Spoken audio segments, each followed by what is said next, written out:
టాలీవుడ్లో senior NTR, super star Krishna మధ్య ఎన్నో విషయాలలో పోటాపోటీ ఉండేది. సినిమాల నుంచి రాజకీయం వరకు ఈ పోటీ ఇలాగే కొనసాగింది.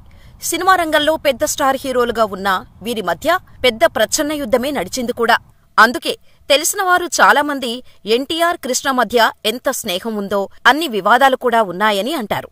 ఇద్దరూ నువ్వు సై అంటే నేను సై అంటూ పోటీ పడేవారు. ఎన్టీఆర్ పౌరాణికం, జానపదం, చారిత్రకం, సాంఘికం ఏది చేసినా కూడా కృష్ణ అదే పాత్రలతో ఉన్న సినిమాలను వెంటనే ఓకే చేసేవారు. ఈ కారణంగానే మహాభారత కథతో తెరకెక్కిన దానవీర సూరకర్ణ, కురుక్షేత్రం సినిమాలు ఇద్దరూ ఎక్కడా తగ్గకుండా పంతానికి వెళ్లి పోటీపడి మరీ తమ సినిమాలు రిలీజ్ చేశారు.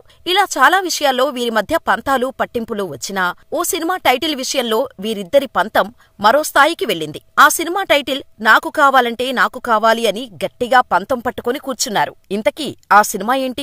టైటిల్ వార్లో ఎవరు నెగ్గారో తెలుసుకుందాం. కృష్ణ తన పెద్ద కుమారుడు రమేష్ బాబును హీరోగా పరిచయం చేయాలని అనుకున్నారు. అల్లూరి సీతారామరాజు సినిమాలో బాలనటుడిగా ఎంట్రీ ఇచ్చిన రమేష్ బాబు తర్వాత సామ్రాట్ సినిమాతో హీరోగా పరిచయమయ్యారు. కృష్ణ తన కెరీర్ అద్భుతంగా ఉన్నప్పుడే తన పెద్ద కుమారుడు రమేష్ బాబును కూడా హీరోని చేయాలనే ఉద్దేశంతో సామ్రాట్ సినిమా ప్లాన్ చేశారు.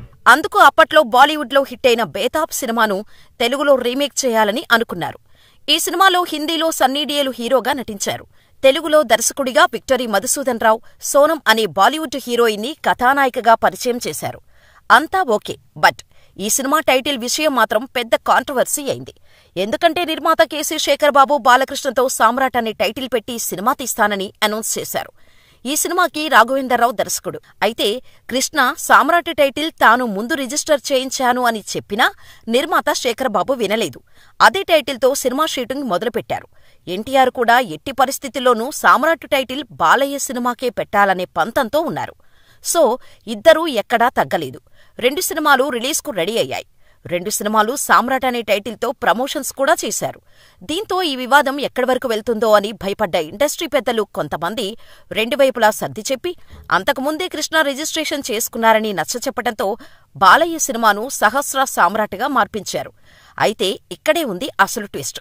సామ్రాట్ టైటిల్తో వచ్చిన ఈ 2 సినిమాలు భారీ డిజాస్టర్ను మూటగట్టుకున్నాయి. 2 సినిమాలు బాక్సాఫీస్ దగ్గర బోల్తాపడ్డాయి. ఇలా ఈ ఇద్దరి మధ్య తేడాలు ఉన్నప్పటికీ పరస్పర అభిమానాల్లో వారిద్దరి మధ్య ఎలాంటి తేడాలు లేవనే చెప్పాలి. స్వతహాగా హీరో కృష్ణ ఎన్టీఆర్ అభిమాని. చిన్నతనంలో తెనాలి రత్న టాకీస్లో పాతాళ భైరవి చిత్రం చూసిన దగ్గర నుంచి ఎన్టీఆర్ అంటే అభిమానం ఏర్పడిందని, అప్పటినుంచి మిగిలిన హీరోల చిత్రాలు చూస్తున్నప్పటికీ ఎన్టీఆర్ సినిమాలంటే మాత్రం ప్రత్యేకంగా చూసినట్టు చెప్పారు. ఓ సందర్భంలో చెప్పారు కృష్ణ. అంతేకాదు ఎన్టీఆర్పై కృష్ణగారికి ఎన్టీఆర్ అంటే ఎంత అభిమానమో ఓ వేడుకలో గుర్తు చేసుకున్నారు. నేను రామారావు గారి వీరాభిమానిని. డిగ్రీ పూర్తి చేసిన తర్వాత రామారావు గారిని చూడటానికి మద్రాసు వెళ్లాను. అక్కడ నేను ఎన్టీఆర్ గారిని చూడగానే చాలా సంతోషపడుతూ నాకు సినిమాల్లో నటించే ఇంట్రెస్ట్ ఉంది, మీ సినిమాలో ఏదైనా ఛాన్స్ ఇస్తారా అని అడిగాను. అందుకు ఎన్టీఆర్ గారు నన్ను చూసి చిన్న కుర్రాడిలా ఉన్నావు, 2-3 ఆగితే తప్పకుండా సినిమాల్లో నటించటానికి పనికొస్తావన్నారని ఎన్టీఆర్పై కృష్ణగారికి ఉన్న అభిమానాన్ని చాటుకున్నారు కృష్ణ. ఆ తర్వాత కొంతకాలానికి ఆదుర్తి సుబ్బారావు తేనె మనసులు సినిమాతో కృష్ణగారిని ఇండస్ట్రీకి పరిచయం చేశారు. ఇండస్ట్రీకి వచ్చిన తర్వాత స్త్రీ జన్మ సినిమాలో రామారావు గారి తమ్ముడిగా నటించారు కృష్ణ. ఆ తర్వాత ఆయనతో చేసిన నిలువు దోపిడి, విచిత్ర కుటుంబం 3 సినిమాలు సూపర్ హిట్. ఆ తర్వాత దేవుడు చేసిన మనుషులు సినిమా చేశారు. ఈ సినిమా కూడా మంచి విజయం సాధించింది.